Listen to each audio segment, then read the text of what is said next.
and I just want to start my presentation.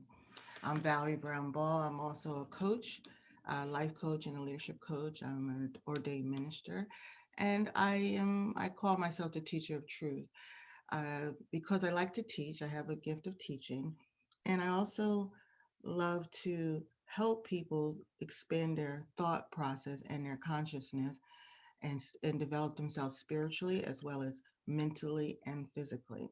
So this show is a circle of love and truth. This show is helping you as an individual learn how to grow spiritually, physically, and mentally. So, with that, I'm going to talk about our topic today. And before I get started, I'm going to pray because today has been an interesting morning. And so I am going to pray the peace of God. Heavenly Father, Heavenly Mother, I thank you for your peace that surpasses all understanding. I thank you for wisdom from on high. I thank you for speaking through me. Holy Spirit, speak to me as I can speak to other people's hearts this morning and help them to accept the challenge of being still and understanding that there is power in being still. I am being still before you, and also I love you. I can be still in the midst of chaos. I can be still when it's quiet. But God, help us to be still and know that you are God. Amen. Okay, the power of being still. All right, I just wanted to talk with you today about the power of being still. First of all, I like to start off with some quotes because I love quotes. And it says, if you want to be happy, practice. This is by Frank Kane. If you want to be happy, I think the thing that most people in life want, I think I could say for the majority of the people in life, they want to either be happy or have peace. Be happy and have peace. So we're going to talk about how to have happiness and have peace today in your life. If you want to be happy, practice, Frank Crane says. And then happiness is when you think what you say and what you do are in harmony. Let me say that again. Happiness is when you think what you say and what you do are in harmony. That brings about peace. In the Bible, it says, be still and know that I am God. That's Psalm 46:10. And a lot of people say, be still and know that God is. God is. He is everywhere. He's omnipotent. And also, God is our refuge and strength, a very present help in trouble. That's Psalm 46:1. He is our refuge and our strength. So we are going to talk about God being our refuge and strength and being still and knowing that God is God. All right, so we're going to go down to the next phrase. One thing that I realize in life is that children don't sit still. I have a camp, a summer camp for leaders, and starts in kindergarten through 8th grade. And I also work with kids after school, and I have grandchildren. And the one thing that they all have in common, a lot of them, I would say the majority of them, don't know how to sit still. So that's part of my program is I try to teach them how to sit still, the importance of sitting still. And I also, and I know children, they like their attention spans are not that great, but they don't like sitting still. They want to run around, they want to have fun, they want to play with their friends, they want to do things, creative. So they don't really like to sit still. But as adults, we have to learn how to sit still. And we also have to teach our children how to sit still. So my question to you is, are you acting like a child? I remember when the Spirit of God was trying to get me to slow down. This was years ago. I guess I was in my 20s or whatever.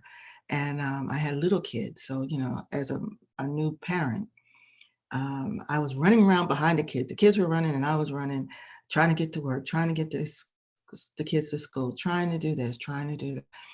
And one day the Spirit just showed me a picture of myself when I was still. He said, look at you. You are just running around, running around. And then even when I would start running around, like I would grab my daughter, pick her up, run to the car, lock her in, run around the car, get in the car, start driving. Does that sound like you?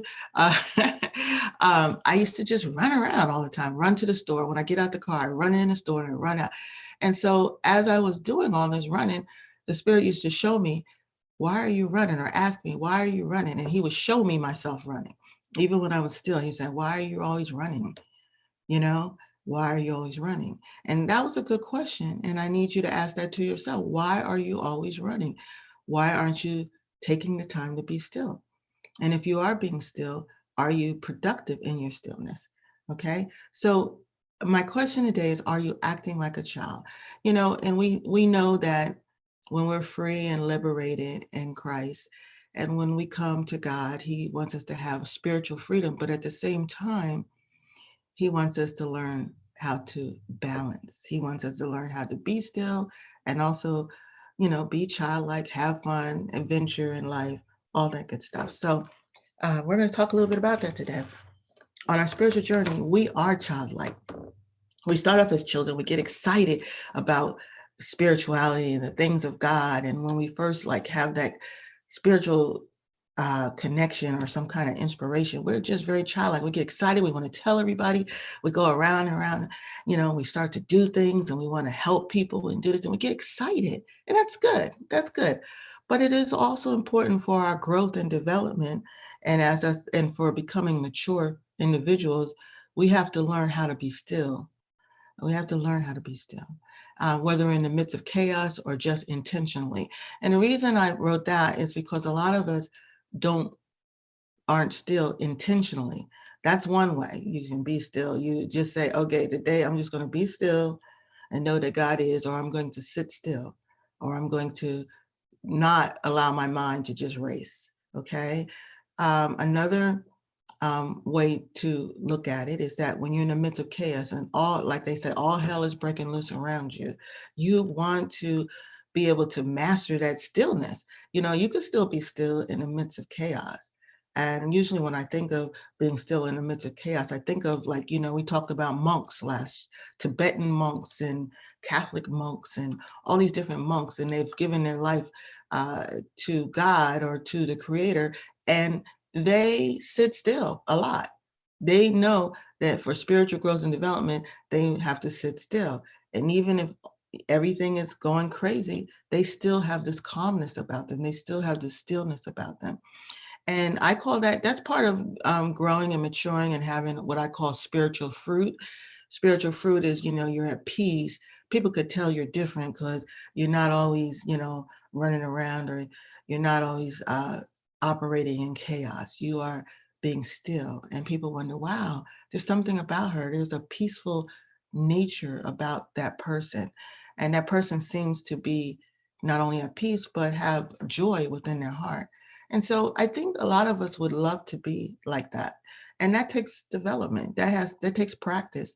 And so we're going to talk about, like I said, the power of being still and how it impacts your life, not only spiritually, but mentally and physically as well. I'm going to go into my next slide and I talk about bliss. You ever heard that word bliss? Find your bliss. What is bliss? And the dictionary says bliss is to reach a state of perfect happiness, typically so as to be oblivious of everything else. And like I said, going back to the first one, it says, if you want to be happy, practice. Happiness is when you think, what you say, and what you do are in harmony. Okay, so bliss is happiness, a blissful state. If you're in a blissful state, you're experiencing happiness. They call perfect happiness, but you experience happiness and you're experiencing peace. And so it's almost like, and that gives you strength, inner strength, so that you can pretty much conquer anything. Okay. So if you're in a state of bliss or in a blissful state, and that's what we want to be in sometimes, you can't be there always, but you need to be in a state of bliss. Even on a daily basis, you need to find that state and be in that state of bliss. Okay. So find your bliss. Find your bliss. That's my challenge to you. Okay. There are benefits from being still. Being still helps you to rest. Being still helps you to receive. Even if you're praying, you have to stop to receive from the Spirit of God. Being still has a host of benefits. We need to rest. The Creator said on the seventh day he rested. So obviously we have to, if we're made in the image of God or the Creator, we need to rest He said the Sabbath is a day of rest. And so we have to be still. We have to not only have our body still physically, but we should have our mind still, our emotions still, our spirit still. And then you know how they say, peace be still, peace be still, peace be still. It allows you to receive. We can pray and talk to God. And as I'm talking to God, like, oh, God, this, that. Oh, God, I'm having a great day. Or God, thank you for everything. Or wow, wow, wow, we're blabbing, blabbing, blabbing. But God wants us to be still sometimes before Him. After we start blabbing, we should just sit there and be still and listen. When you're still, you can listen and hear and receive. So it's important to be still because you want to get direction from God. You want to get vision from God. You want to have peace from God. You want those things, but you have to be still to receive them. Okay, and then also we have here, but if we believe He is God, we must trust Him enough to be still in our minds and actions. I was talking to a young lady, and we're going to be doing some type of prayer call in a few weeks, and she said, let's make our title trusting God. And this right here, this point, it says, but if we believe He is God, we must trust Him enough to be still in our minds and action. So when we're learning to trust God, we have to, we know that we've grown spiritually if we're able to be still and know that He is working things out in our minds and our action. We don't try to work everything out ourselves. We don't try to control everything. We don't try to do, we can do as much as we can do. And then once we've done all we can do, we need to learn to be still and know that God is God and that He can handle the rest spiritually. He can change the situation around for us. So, and sometimes, it says all things work together for good. So we have to practice being still so that we can learn to trust God more, trust Him more. We're not here by ourselves. Remember, we talked about last week that we're all connected. We're connected to God and we're connected to each other. And if we just be still long enough, we'll realize that. We'll know that from our inner being. We will know how we will see our connection. We will feel our connection. We will just know. And instead of just believing, we will know who we are. We will know who God is by being still. Being still is also not giving up, but giving into the peace of God versus the barrenness of a busy life. That's interesting. I like that point. We're not giving in just because we're being still. We're not quitting or giving in to anything. We're giving up anything. I'm sorry. We're not giving up, but we're giving in. We're surrendering to the peace of God, to the tranquility, to the serenity of God. He has that for. That's from God. That is a blessing to be able to give in to the peace of God. Versus the barrenness of a busy life. If you're busy all the time, sometimes you feel empty and you just don't feel the presence of God. You don't feel at peace. You feel anxious. You feel nervous. And it's just busy, busy, busy. Wow. I think about that. And being busy is tiring. It's not only physically tiring, it's mentally tiring. Okay. And then we need to be able to tap into our spirit so we can get that rest that we need. Okay. So being still is not giving up, but giving in to the peace of God. And also the last point I like to make, and it's also a benefit, the key is to create an intention of stillness. Intention. I like that word. We're doing it on purpose. Remember, we talked about having a purpose in life, and we just have to do it on purpose. Why? Because there's benefits. And why? Because that's what we were created to do. That's what we were ordained to do. That's what God told us to do, to rest and be still. So we have to create an intention and to have some intentionality about how we're carrying ourselves in a given moment and to focus on what is within our control. Wow, that says a lot. So we have to be intentional, okay, about how we're carrying ourselves. When there's a crisis, are you carrying yourself in a frantic panic mode? Are you going crazy? Are you, feeling like, oh, we're going to die. All those kind of thoughts start racing through your mind, and you just, you don't know what to do. And so if you're in a frantic panic mode, it's hard to think. It's hard to come up with a solution. It's hard to, um, get a hold of yourself. I'm thinking about when when you watch TV and you watch a movie or something, and when somebody's out of control and frantic, somebody usually has to slap them, and it kind of stuns them, but it gets them into a different state. It's like surprise, like cut it out, stop, just be still, stop. And so the key here is to be intentional about carrying ourselves, how we're carrying ourselves. And if we are, panicking, we need to start, we need to recognize that in ourselves and just start to breathe and start to calm down and start to tell ourselves that it's more important that if we're still, we'll be able to come up with a way out of the situation, or God will show us the way. Okay, so it's very important for us to be aware of how we're carrying ourselves in a given moment. Focus on what is within our control. When we're still, we realize we can think better, we can hear better from God, and we can figure out, okay, what's in our control and what's not within our control. And what's not in our control, we have to kind of let that go and allow God to maneuver and do what he has to do in order to gain control of the situation.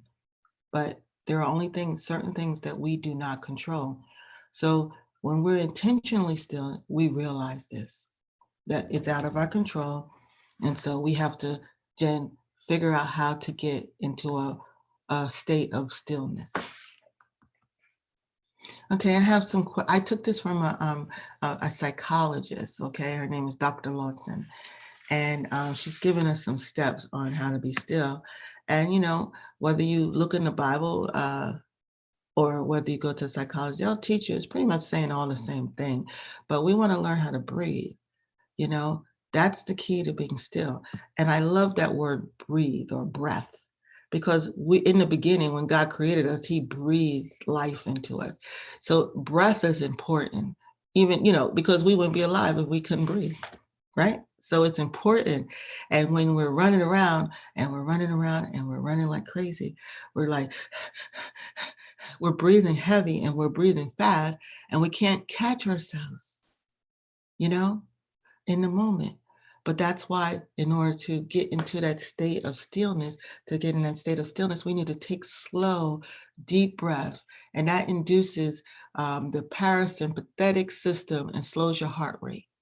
And it helps to slow you down. So, let's take a couple of moments to breathe. Let's see. Let me show you. Take a slow, deep breath. Breathe in, and then slowly let it out. Breathe in and breathe out. And what I'm doing is breathing in with my nose, and I'm letting it out through my mouth.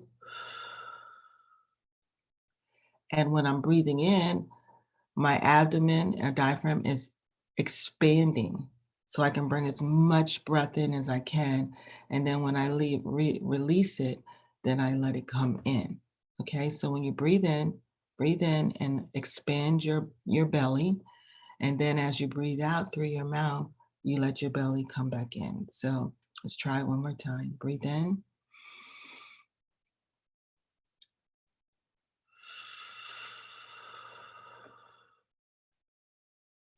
This guy who taught meditation, a friend of mine's name is Mike, he taught us, if you could think of when you're breathing in, you could think of like if you're trying to smell the aroma of a flower or the aroma of your hot tea, you have herbal tea, and then you breathe in, you smell the aroma, and then you breathe out as if you're cooling the tea off.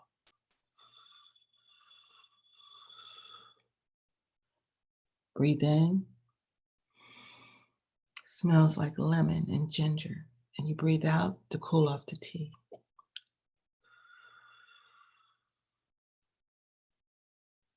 How easy is that? Now, God had created us so that when we do that, it somehow our system knows to slow our heart rate down to help our body to relax and start to become at peace and be more still. So, but like I said, in anything, practice makes perfect, right? So when you practice when you need it. Lawson practices stillness anywhere. You can practice to be in a state of stillness anywhere. When the moment hits you, regardless, she says, where I am, sometimes she'll practice in her office in the middle of the day. She locks the door and puts a do not disturb sign and taking a few minutes for herself. We all can do that. We need to practice when we need it. Okay. So practice in the middle of your work day. You could walk outside and be still, breathe. Okay. Slow your heart rate down. You also can do it at night or at home. You can do it while you're in the middle of a busy street in the middle of a busy city. While you're outside, just, breathe in and breathe out and practice stillness, even if everybody else is running around. Awesome. And then you'll be more aware that, wow, everybody's moving around. They should slow down. Because you slowed down, you'll be able to see that all this chaos is going on around you, but you can control yourself. And that is awesome. That's powerful. Also, we can schedule stillness. If you aren't creating stillness spontaneously, schedule it. Keeping this time sacred. This is a time when she said sacred, I like that because this is a time that's just for you and God, for you to spend time with yourself and your creator and with your inner being. And I think scheduling stillness is important. You make it a priority and you let everybody else know in your life so that they can honor this time you're setting aside for yourself.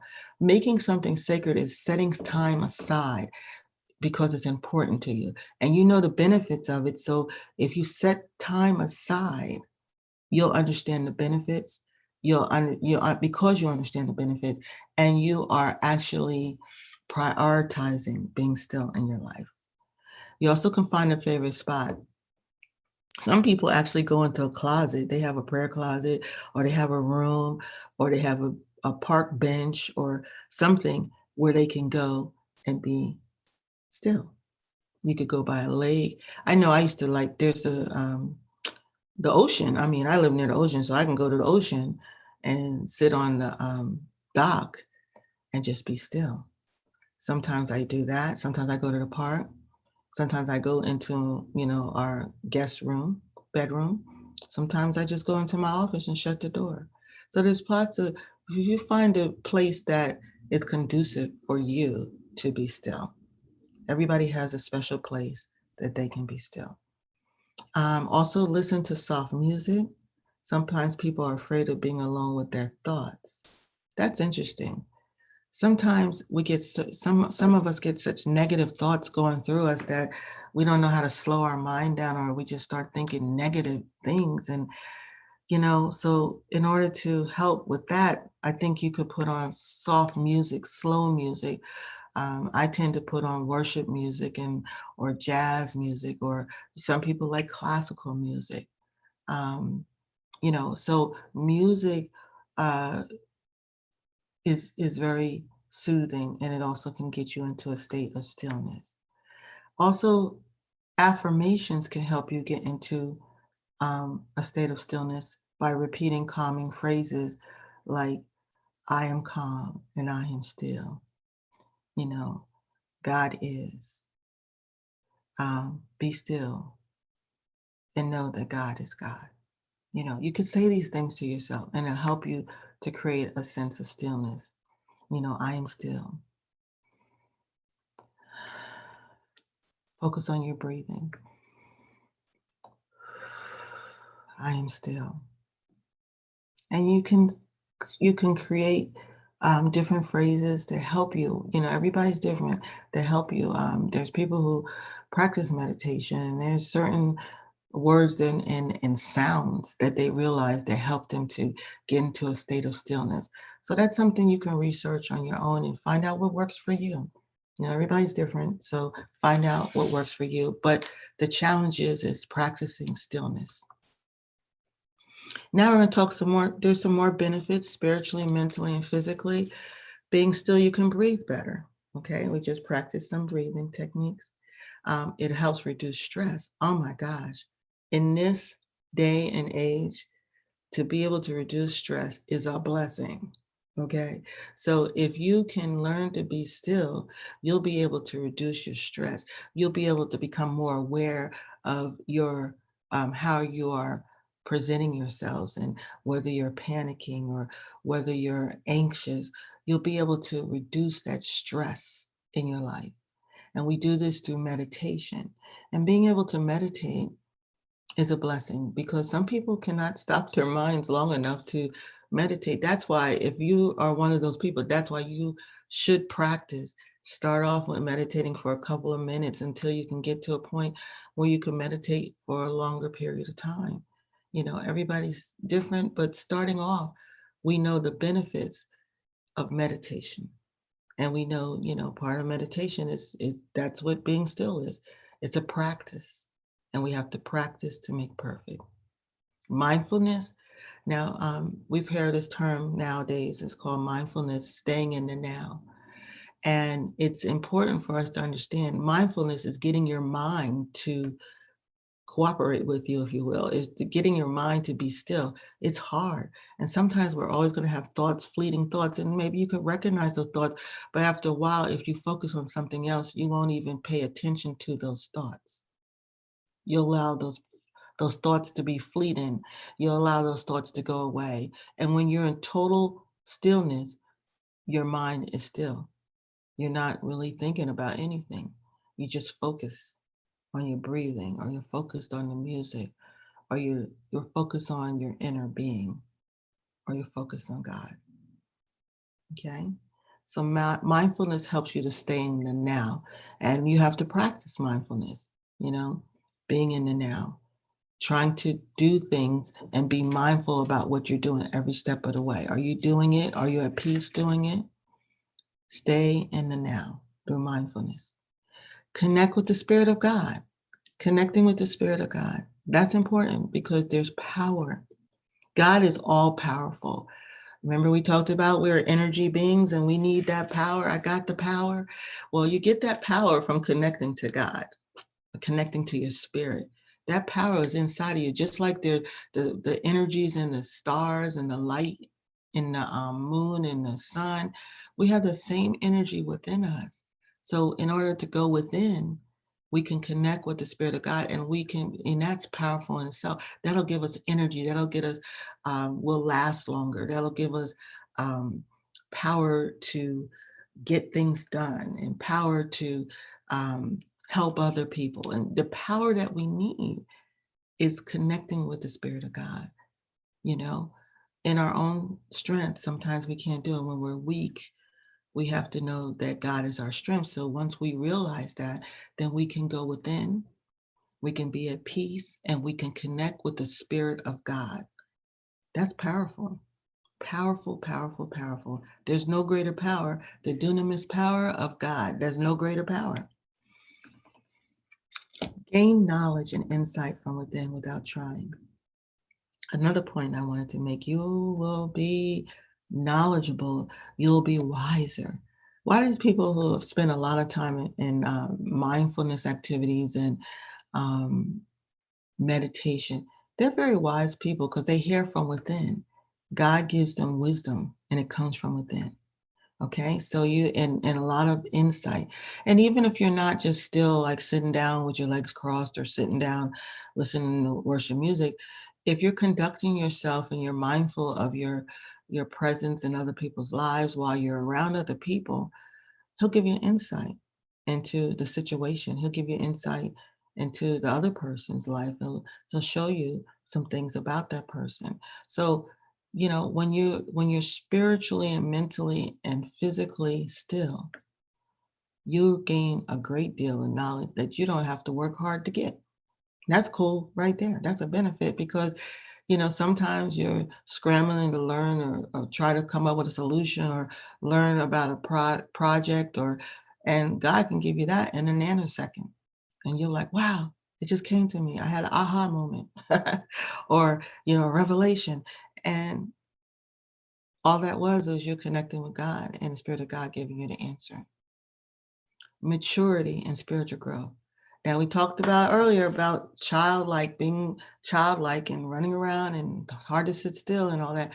But as we grow up spiritually, we learn to be still.